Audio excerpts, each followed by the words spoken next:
The most unbelievable show on TV starts right now. It's Ripley's Believe It or Not.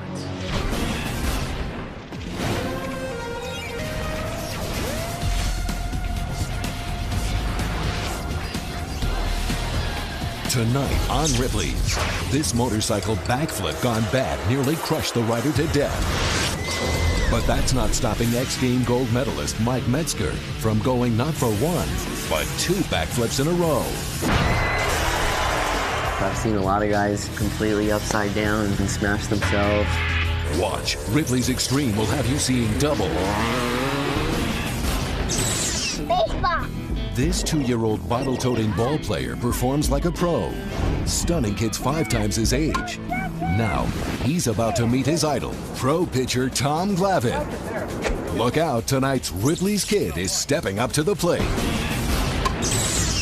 Scott Hamill wanted to attempt an unbelievable act at over 7,500 feet off the ground. Only Ripley's is there to reveal the secret behind the great chain escape. Plus, you'll be blown away when you hear about the miracle baby born outside the womb. Ripley's Pet Search discovers a dog that survived swallowing a whole tennis ball. And see what's got Hollywood's elite forking out $1,000 a plate to dine at this swanky night spot. Tuna, kamachi, and spicy tuna. Only on Ripley's Believe It or Not.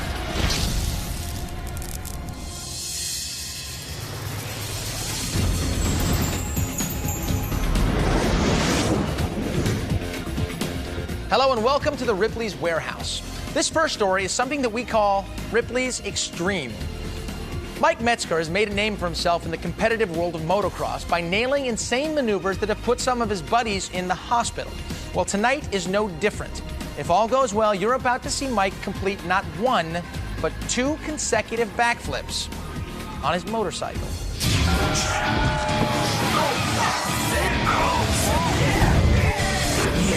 Ripley's Extreme. Mike Metzger is a devoted dad who loves to spend time with his family. He's also a professional motocross rider who's so good that he's been nicknamed the Godfather of freestyle motocross.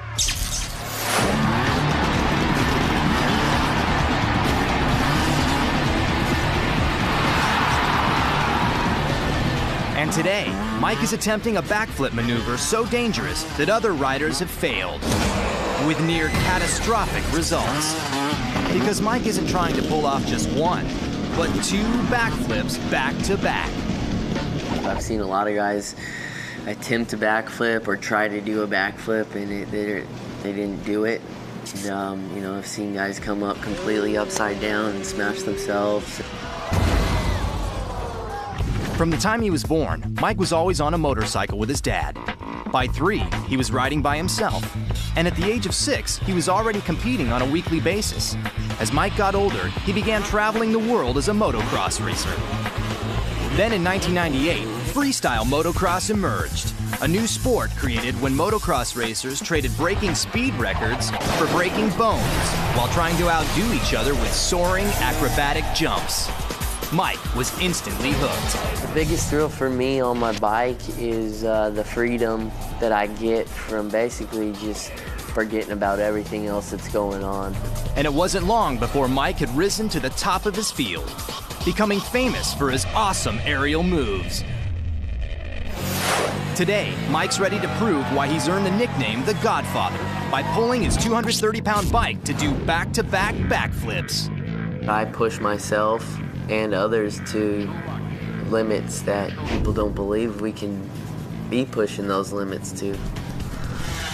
Mike's been working on this move for 8 weeks, pushing his body through crash after crash. I wouldn't try to hurt myself in front of thousands of people. My most important goal is to make it safely so I can go hug my kids. But Mike's very aware of all the dangers involved in this attempt. If he over-rotates, he will land on the rear wheel and get blown off the back of his bike. If he under-rotates, all 230 pounds of his motorcycle will come crashing down on him, just like what happened to this rider. Mike decides to warm up with a single backflip. He gets a solid rotation off the start, but loses it on the landing. Determined, Mike won't give up. He decides to go for it anyway. If I don't do this big backflip, then I'm cheating myself. Wheels tearing down the track. He guns it and goes for it. Mike launches his bike off the first ramp and lands a 50-foot backflip. Then he pushes his bike through the second one and sticks another 80-foot backflip. The longest one ever. In this Ripley's replay, you can see Mike getting huge air as he becomes the first person in the world to pull off back-to-back backflips on a motorcycle. The guys who I hang out with, the riders, everyone, they were the most excited they could ever be because they knew that I changed the sport from that day on. Incredibly, Mike Metzger has set 2 Ripley's world records. Not only does Mike perform the first back-to-back backflip in history, he also pulls off the world's longest backflip on a motorcycle. I feel like I am the best motocross rider in the world. I can ride it better than anyone in the world right now, hands down. Believe it. Now, pitcher Anthony Ippolito Jr. is creating quite a buzz in baseball circles with his 30 to 35 mile an hour fastball. But before you say a word, understand that this pitcher is only 2 years old. And he's also tonight's Ripley's kid.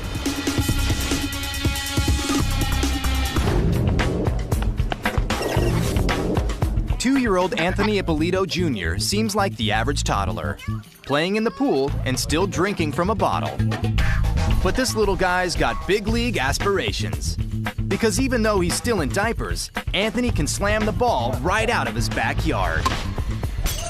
We just thought it was normal, and other people with children would come over and say, "Holy cow, look at him throw that ball." Baseball has always been a huge part of life for little Anthony. When he was only 6 months old, his mother says his ball and mitt replaced a teddy bear and pillow when it was time for a nap. I think it was in him ever since he was born. The first word out of his mouth was the word ball. By the time he was 1, all Anthony wanted to do was play ball. Can you play baseball? Sure, Ant, you want to play baseball? Okay. Let's go. And soon, the toddler was throwing the ball over 40 feet. I never played much for baseball, so I'm not really sure where he got such a passion for it, but it must be someplace back in the genes.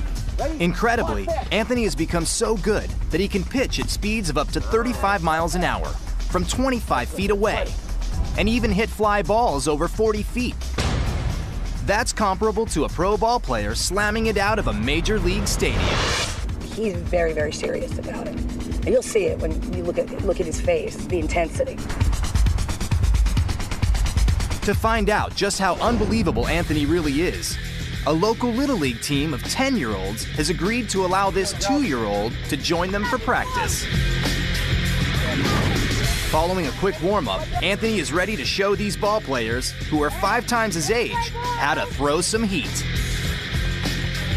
Amazingly, he almost hits the ball out of the park. You should be on our team. He has so much potential, and he's a great player. I think he's going to play for the Mets or the Yankees when he gets older. And after impressing these junior ball players, Ripley's is surprising Anthony with a trip to the big leagues. We're sending Anthony, a young diehard Yankees fan, into enemy territory. Shea Stadium, home of the world-famous New York Mets. Anthony has always dreamed of standing on the mound at a major league ballpark, and with Mom looking on, he soon gets his chance. The 2-year-old takes a moment to take in the gigantic stadium. It's a dream come true. It's unbelievable, right? He's where he belongs. I mean, here we are at Shea Stadium. He's 2. But we have another surprise for little Anthony. Mets pitcher Tom Glavine has made it out to the stadium to meet his young fan. Anthony can't control his excitement. Hey, Anthony, how you doing? Say hi. Even demonstrating his pro killer curveball and asking Tom for some pitching pointers. Bro. The pro can't help being impressed by Anthony's focus and technique. Good follow through so you can field your position, right? You know, he throws the ball pretty hard, obviously, for his age, but his coordination to me is a big thing. He has the delivery down already, and he has the leg kick and the follow through, and Hopefully I'll be home watching him in the big league someday. That'll be good. I love baseball. Batter up. Anthony is a die-hard Yankee fan, which is almost considered treason in his Mets-loving Long Island neighborhood. Still ahead, riding a standard unicycle is tough enough. So imagine trying to keep your balance on one that's 9 feet tall, all while jumping rope. A feat that no man in the world has done. Plus, from this upright walking iguana to a possum playing chimp, even a wagon full of tricky chickens. Thank you, chicken. Ripley's digs up a farm full of peculiar pets. Also, wait until we tell you where doctors discovered this woman's 8-month-old baby growing. And a video game really making you pay when you play by inflicting agony. Try your hand at the game they're calling the Pain Station.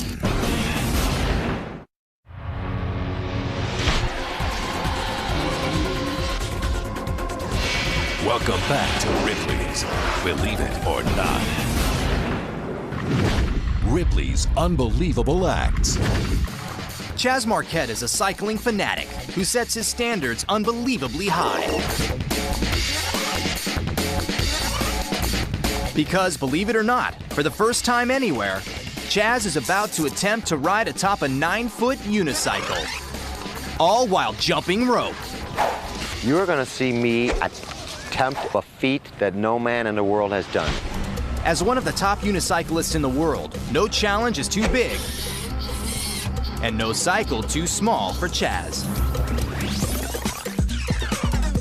Rolling on just a wheel and a prayer, this guy will pedal anything without handlebars. I love what I do. I love to make people laugh and blow their minds. 30 hours of training a week and over 20 years experience enabled this Southern California native to do just about everything on his unicycle. These are cool.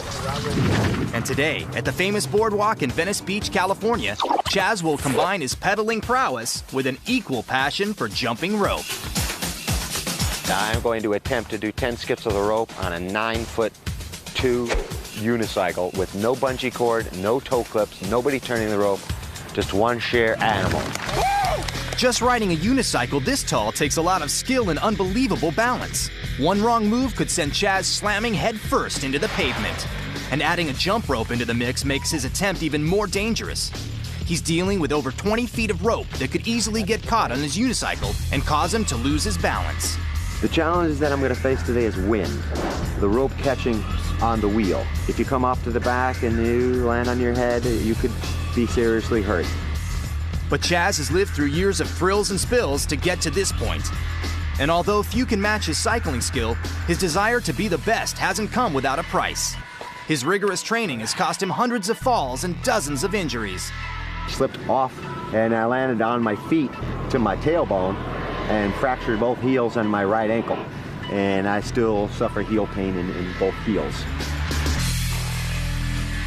Chas inspects tire pressure, chain tension, every inch of the 9-foot frame for possible cracks, and even carefully cleans the pedals. I make sure that everything is mechanically safe, and I say to myself, okay, legs, stop shaking. At that height, it'll put the fear in you.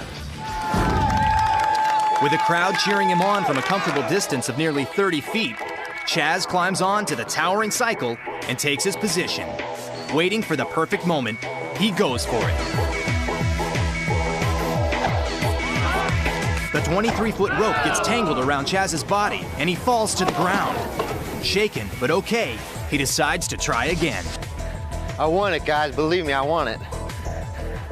Which way's the wind going? Anybody know? Going that way? Here we go.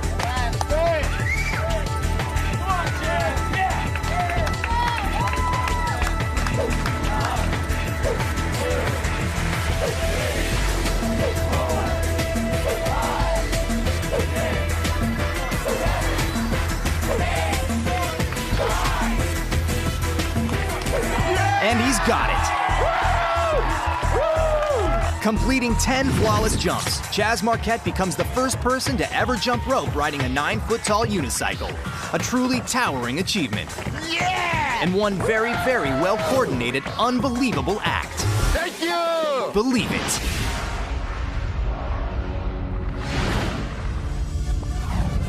Here at Ripley's, we send camera crews to any location in the world to prove that there are unbelievable people in every culture. Well, let's see where the Ripley's World Tour is taking their latest pit stop. We travel to South America in tonight's Ripley's World Tour. Though this village in Peru looks like it's on a small island, it's actually a floating town, supported by, believe it or not, reeds that grow on the riverbank. Lake Titicaca, located in the mountains of Peru, is known as the highest body of water in the world. The area's barren land and years of war have driven the Euros people onto the lake to live on ingenious man-made islands. Unbelievably, the floating islands are made using nothing other than reeds that grow on the riverbank.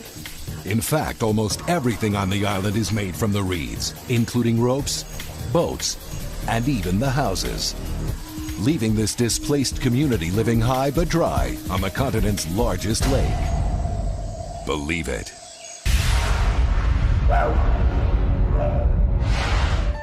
Still ahead, she was only days away from delivering her baby when doctors discovered it was attached to her liver. It's the story that will take your breath away. Can modern medicine pull off a miracle? The riveting story behind the liver baby is next. Also thinking of tying the knot? Dean takes us down the aisle of the world's only inflatable wedding chapel. And can this guy break free from 50 feet of chain, 4 padlocks, and a straitjacket? All while dangling upside down at 7,500 feet? The clock's about to start ticking in tonight's Ripley's Challenge. You're watching Ripley's Believe It or Not. The word around town in Burlington, Wisconsin is that Judith Schultz's life has spun completely out of control. That's because this school teacher is obsessed with spinning and tossing toy tops. And today she'll try to make a nearly impossible bullseye, landing one of these whirling gizmos inside a tiny target from nearly 20 feet away. Judith began collecting tops 14 years ago, and soon she had more than 6,000 of them. And having so many tops to practice with, it's no wonder Judith is so good at her game. But top spinning isn't as easy as it looks. It's a matter of practice and timing and release, and like swinging a bat or throwing a ball. Practice makes perfect, as they say. So Judith kept working it, and soon, with the precision and accuracy of a sharpshooter, she was able to throw a top with amazing accuracy, not only landing it precisely on the mark, but keeping it spinning. I worked at it and eventually became the top lady. Today, Judith will demonstrate her amazing accuracy and attempt her farthest shot ever by launching this spinning top off a balcony and onto a table nearly 20 feet away, while landing inside the small 8-inch circle. Judith loads her top onto the rope and takes fire. Unfortunately, her first try is a little off, but Judith decides to give it another shot. And incredibly, she hits her mark and the top keeps spinning. A perfect shot. And it's her unique ability to land the tough shots like these that keeps Judith Schultz, the woman they call the top lady, at the very top of her game. Believe it. You're watching Ripley's Believe It or Not.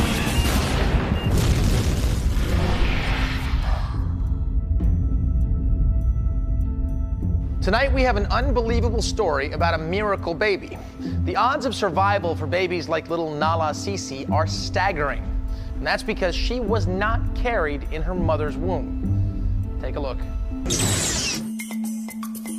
Sweeta Sisi and her boyfriend wanted nothing more than to start a family. And after months of trying, it looked like they were going to get their wish. But when complications threatened her pregnancy, you won't believe what doctors discovered. It was quite a frightening experience because really there was like a time bomb there waiting to explode. Sweeta Sisi, who lives in South Africa, was thrilled when she learned that she was pregnant with her first baby. But 8 months into her pregnancy, Sweeta's blood pressure suddenly shot up, and she was rushed to the hospital. We have a yellow fever for British Ski Hospital. Baby in distress, baby in distress. With the clock ticking and Sweeta's blood pressure reaching critical levels, the hospital staff rushed her in to awaiting doctors. An ultrasound revealed that the baby was growing outside of the uterus. Doctors quickly prepared to deliver the baby via cesarean section. They make the first incision, and it is then that the surgeons make a shocking discovery. When we opened up, what we saw was essentially the liver with the placenta completely grown into the liver. Now, at that time, we couldn't see the baby at all. Incredibly, the baby had spent the past 8 months actually living outside the womb, attached to the mother's liver, thriving off the rich blood supply of the organ. Had doctors discovered this earlier in her pregnancy, it would have been terminated. But because ultrasounds are not used regularly in South Africa, Sweeta has already carried her baby almost to term. I don't think that the mother really understood how enormous the situation was. I mean, we didn't really even understand how enormous the situation was. So I don't think she really could have had any concept of it. And the father-to-be was shocked when he heard the news. This was my first time, to hear the baby, is in the liver, so I was shocked. A liver specialist is immediately called into the operating room, and within minutes, doctors begin the delicate procedure to remove the baby from Sweeta's liver. But surgeons know the odds are against them. A pregnancy attached to the liver has only been documented 14 times, and only 3 of those babies survived. And this was the first such case for this particular team of doctors. I was basically really nervous about delivering the baby because if the placenta had separated away at that time, that there would have been massive blood loss and both mom and baby could have died. With steady hands, the doctor makes a delicate incision beneath the liver until the baby is located. Then he breaks through the amniotic sac and carefully removes the baby from Sweeta's abdomen. And incredibly, 1 hour after surgery began, the miracle baby is born. Is it lucky? Sweeta names her 7-pound, 1-ounce baby girl Nala, which means luck in Zulu. Hello. There you go. Gorgeous. When I saw my baby for the first time, I was feel so happy because the doctor said before the operation, maybe me or my child is not going to arrive. Just days after her incredible birth, both mother and child are in good health, and Sweeta brings her baby to meet her friends and fellow church members for the first time. After a blessing from the priest, baby Nala finally goes home. Her proud papa could not be happier. I love so much because it's my first baby, and the miracle baby is so special. That's why I love him, because it's a special baby. It means a lot to me. Believe it.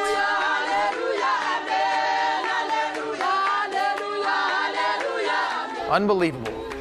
Ripley's will be right back. Still ahead, lose at this video game, and you'll literally feel the agony of defeat. Find out why volunteers can't wait to put the pain station to the test. It hurts. It hurts. Plus, Ripley's Pet Search turns up a survivor with a true miracle tale to tell. She was basically starved to death. She had swallowed a tennis ball, and it had been in her intestines for a month. And wait till you hear what's got Hollywood's hip crowd dishing out hundreds of dollars at this spicy diner. The chef to the stars displays his latest body of edible art next. Enter Robert Ripley's archives. Leave it or not. Leave it or not. The year is 1931. Marilyn Wallace of Venice, California trains her pet goat to walk a narrow tightrope. The animal shows absolutely no signs of fear, even though the rope is almost 10 feet off the ground without a safety net.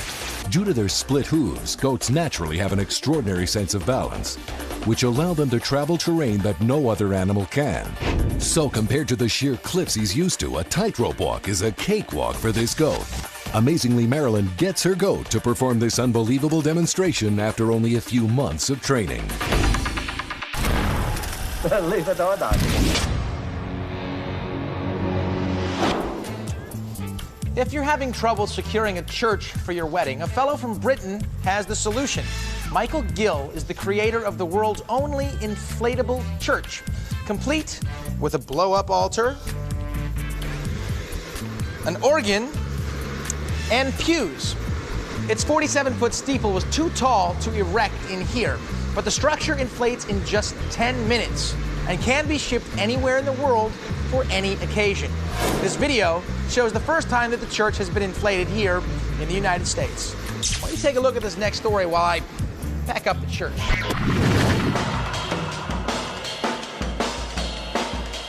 What you're about to witness is no illusion. Scott Hamill will attempt a record-breaking escape from a prison-issued straitjacket while being tied in over 50 feet of steel chain. And believe it or not, he'll try it while dangling from his ankles under a hot air balloon over 1.5 miles above the earth.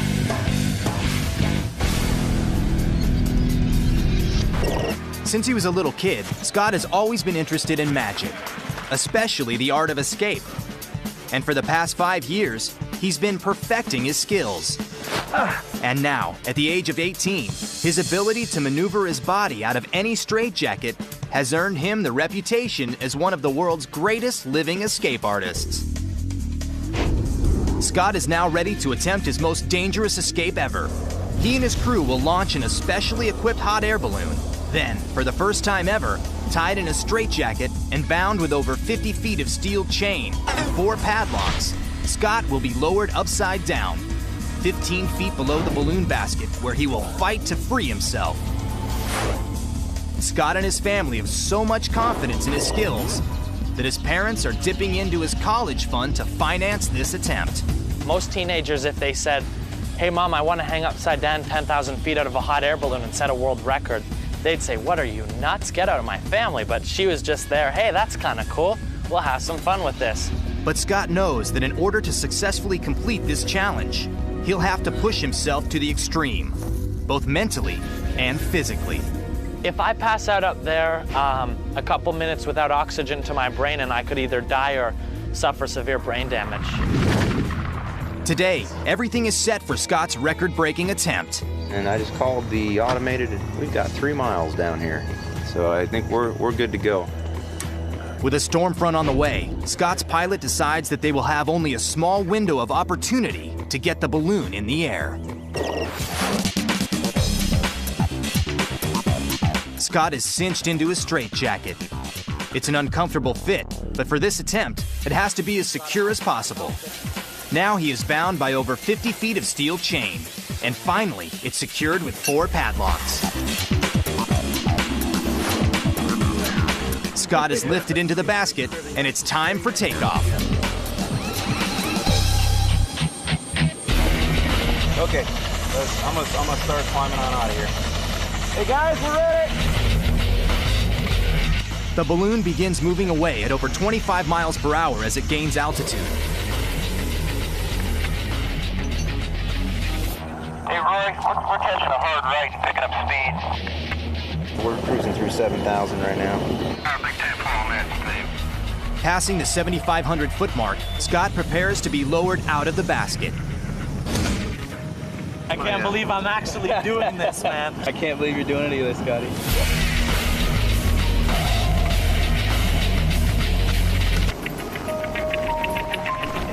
He's now in position as he attempts to set himself free. With the blood now rushing towards Scott's brain, his body clock starts counting down the seconds to a potentially critical blackout. Demonstrating his incredible flexibility, it only takes Scott about 10 seconds to set himself free of the chain that was secured by 4 padlocks. Get that jacket off, buddy! Scott's next step is to try to maneuver his body into a position to free himself of the straitjacket. He even has the ability to dislocate his shoulder if he needs to, in order to get himself out. While contorting his body, it is vital that Scott constantly remind himself to breathe. With the straitjacket constricting his chest, each gasp of air is a challenge, especially with the thin air at 1.5 miles in the sky, upside down. If Scott does pass out, getting him back up into the basket and breathing again could take so long that it could prove fatal. But with one final tug, and in just under a minute's time, Scott does it. becoming the first person ever to escape from a straitjacket while dangling over 1.5 miles high. Back on the ground, Scott's still on cloud 9. I don't think it could have been more perfect. I feel absolutely fantastic. Believe it. Next, does this man's tricky chickens have what it takes to win the Ripley's Pet Search? My chickens are amazing because they suspend themselves in midair. Thank you, chicken. That looks good enough to eat. Plus, the shocking new video game that really shocks you. See how these gamers got the jolt of their lives. And Ripley's gets a taste of the new trend invading Hollywood's hotspots. The People Platters return in tonight's unbelievable update.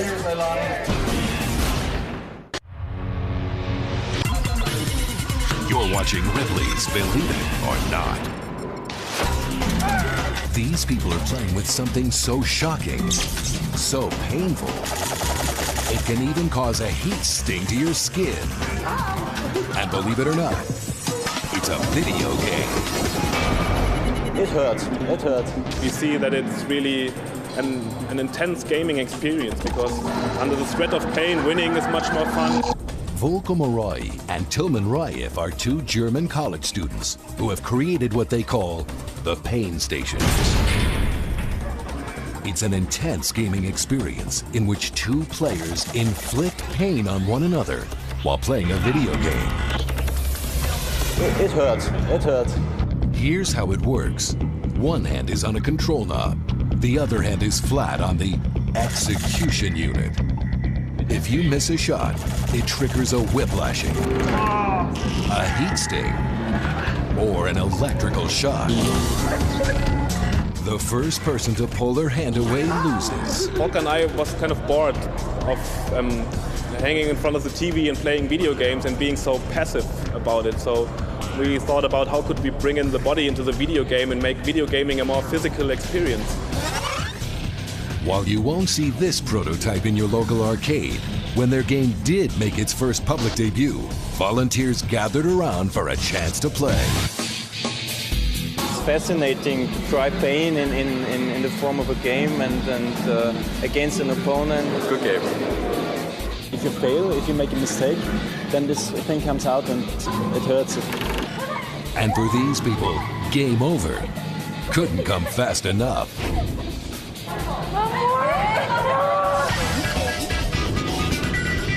Although it's designed so you walk away with a few cuts and bruises, it's still only a game.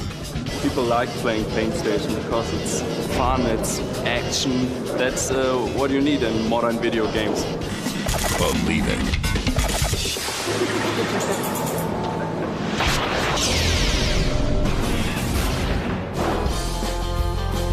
The resort town of Myrtle Beach, South Carolina, plays host to this week's pet auditions as Ripley scours America looking for the most unbelievable animals. The strangest pets in the nation turn out as Ripley searches coast to coast for America's most unbelievable animal. The famous coastal resort of Myrtle Beach welcomed its share of creatures, big and small, all trying their best to impress our judges. There was a lizard who literally stood up for the challenge. Can you stand up and get some food? Man, you're so pretty. What a good boy. Look at you. One pig tried to impress us with lots of tricks. Come on, dance, dance. You dance, dance, dance, dance. Oh, good pig. And that's his other little thing. He pretends he's a baby pig. Come on, baby pig. Piggity piggy baby. One chimpanzee had a shootout with its owner. Hands up. Hands up. Bang. Mercy. Then this man literally ruffled the judge's feathers. My name is Mark, the Chicken Man Andrews, and my chickens are amazing because they give me kisses, they ride remote control trucks, they suspend themselves in midair, and they also lay on top of my head on their back. And that's one tame chicken. Wait a minute. Right here at Ripley's, believe it or not, There's something, a baby Japanese white silky chicken. That looks good enough to eat. Thank you, chicken. A couple of pet owners told their canine survivors amazing stories. My name's Kenny Phillips, and believe it or not, my dog's name is Toby. And Toby's a stroke survivor. We learned to play Frisbee again, which is what he loves to do. We're gonna get down and get dirty. We're with Midland's Golden Rescue. Buddy came in with a severely fractured pelvis and hip, and that was just 2 weeks ago. And he's already up and walking on 4 legs. Winnie came in February of last year, diagnosed with cancer. She was given about 2 weeks to live. She has her own agenda. But after careful consideration, our judges unanimously agreed that no survivor story could match the one of Cindy Burnett and her dog Cassie. Nobody knew it, but she had swallowed a tennis ball, and it had been in her intestines for a month. And this is her incredible tale of survival. When veterinarian Cindy Burnett first laid eyes on Cassie, a frail 2-year-old Rottweiler, she knew the dog was in dire straits. She came into my veterinary hospital in Burgaw, North Carolina, and she came in because she hadn't been eating and she'd been throwing up, and she was so weak she could barely stand up. Cindy knew something had to be done to save the starving 46-pound dog. She immediately ordered x-rays, but even this experienced veterinarian was shocked when she discovered what was causing Cassie's pain. Unbelievably, a tennis ball was actually lodged in her intestines. With little hope for their dog's survival, Cassie's owners were going to euthanize the poor canine. But Cindy wasn't about to let that happen. We were going to have her put to sleep, and so I basically asked if I could have her, if I could save her, and so they agreed. Cindy wheeled Cassie into emergency surgery, and in a 5-hour operation, carefully removed the rotten tennis ball, which had been lodged in her intestines for at least a month. After the surgery, Cassie struggled to hold on. She was unable to eat anything and clung to life by a thread. Well, during her recovery period, she was very debilitated, and she wasn't strong enough to get up, and she would just lay there and watch everything that was going on. And eventually, as she got stronger, I taught her how to sit. I taught her to shake with her left hand and then shake with her right hand, and through that process, we bonded greatly. Cindy continued to work with Cassie, even sleeping on the kennel floor with her, urging the dog to hold on. And amazingly, Cindy's loving approach and bedside manner worked. Today, Cassie has bounced back and is a healthy 93 pounds, 50 pounds heavier than when Cindy found her. And this energetic pooch knows it's Cindy's love that got her through it all. In fact, Cassie now goes to work with Cindy every day and has even taught the veteran vet a thing or two about her patience. She has helped me bond with my dog clients a lot closer and helped me relate to them a lot better. She's just my best friend. You're a good girl. We'll be right back. Next, you won't believe what Hollywood's swanky chef to the stars is doing now. It is very expensive, but it's a meal they'll never forget. Watch as this culinary master turns up the heat next.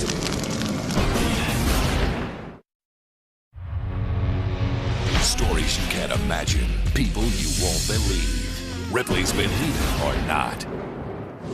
Here's tonight's unbelievable update. Faithful viewers may remember this tantalizing story. Ripley's was first to report about a trendy New York restaurant that was serving up an entirely different dining experience. One where the food was actually served on naked models. Now in this unbelievable update, we reveal how the appetizing gourmet experience has made its way to the West Coast.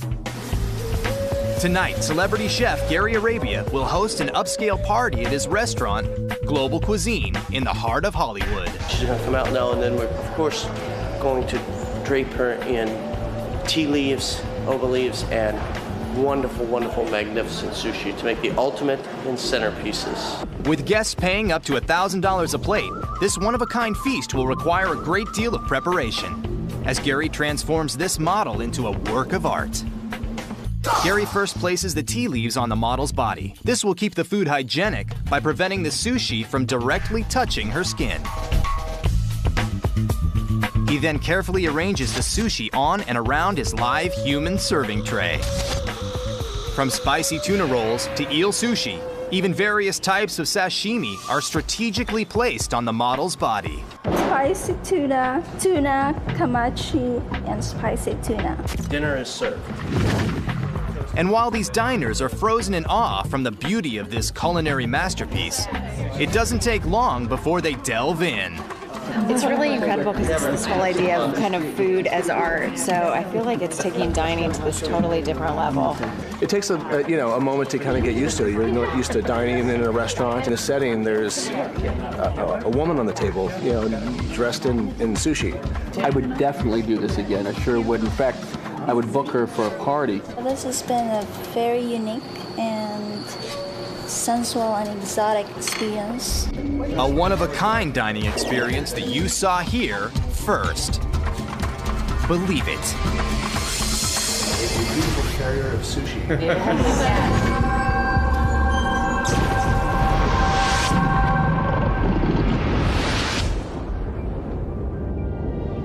Here in the vault, you're likely to find artifacts that are valuable and prized collector's items.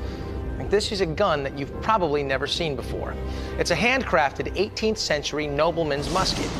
What makes it special is what is attached to the barrel, an axe. The idea was that if the musket failed, or if you ran out of bullets while under attack, the soldier could use the axe in hand-to-hand combat. Thus the term battle axe. It was French troops who introduced the world to the bayonet, which proved to be much more effective in battle, making this obsolete. Unbelievable? Believe it.